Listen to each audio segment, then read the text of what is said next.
With the new Pokemon games being right around the corner, now's the perfect time for us to look at 5 top candidates for Terastalization in Pokemon Scarlet and Violet. There will be no spoilers on this list. We will only be going over returning Pokemon and not looking at any new forms. So if you are worried about spoilers, you won't need to be. Also, I will be looking at these Pokemon from a competitive standpoint, particularly VGC and doubles, but these sets could also be useful in singles and just in playing through the game in general. Our first Pokemon has one that has gained a lot of attention since Terastalization was announced, and that is of course Gyarados.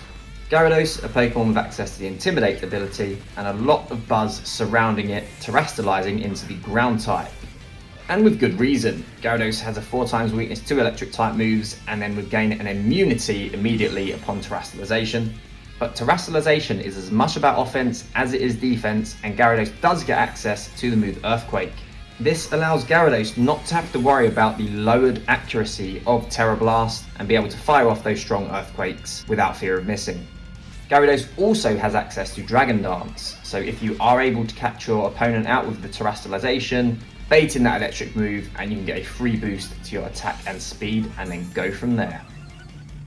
Our second candidate is Salamence, from one Intimidate Pokemon to another. Salamence boasts some fantastic coverage in its moveset, but one of its most advantageous types for Terastalization would be the Fire type.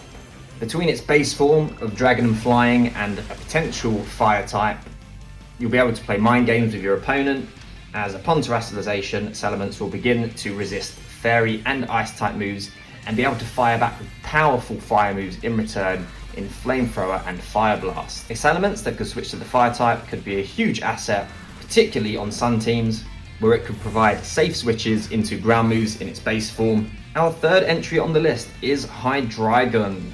A pseudo-legendary with many common weaknesses, Hydreigon could benefit massively from a Steel-type Terastalization.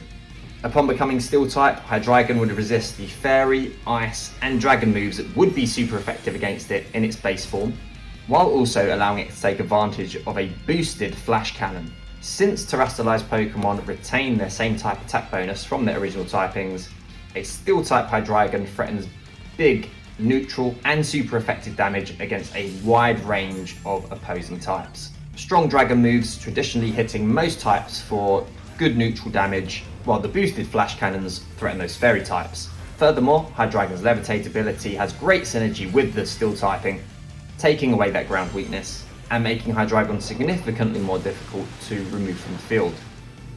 A set like this could be incredibly strong, particularly on a rain team where Hydreigon also has access to Hydro Pump or Earth Power for coverage. Our fourth Pokemon is Abomasnow. Abomasnow used to have access to Water Pulse before the move was removed in Sword and Shield, but that's okay because Water-type Abomasnow could still be incredibly strong.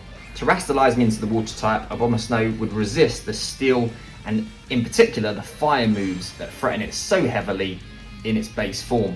With access to the move Weather Ball, Terastalized Abomasnow has a slot on both Rain and Sun teams, where it can threaten and pick up surprise KOs on Fire types on the former and pesky Steel types on the latter, all while being difficult to KO in return as it becomes a bulky Water type with access to HP regenerating moves in Giga Drain and Leech Seed.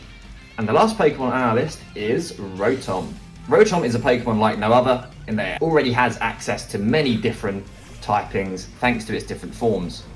However, the Terastallation type that we're looking at here will be the Electric type Rotom. Terastallizing into the Electric type, Rotom essentially becomes a super powered Rotom with access to stronger Electric type moves, while at the same time removing the weaknesses that its dual typings bring with them. Historically, Rotom has been a Pokemon that has proven to be difficult to KO, particularly in restricted formats, and since Rotom has access to that Levitate ability, you essentially have a Rotom that has no weakness as it becomes a mono electric type. Special mention of course goes to Rotom Heat and Rotom Wash as the forms you're probably going to want to choose, as they get those ever useful fire and water moves alongside those boosted electric moves. So those are 5 Pokemon to Terastalize in Scarlet and Violet. Do you agree?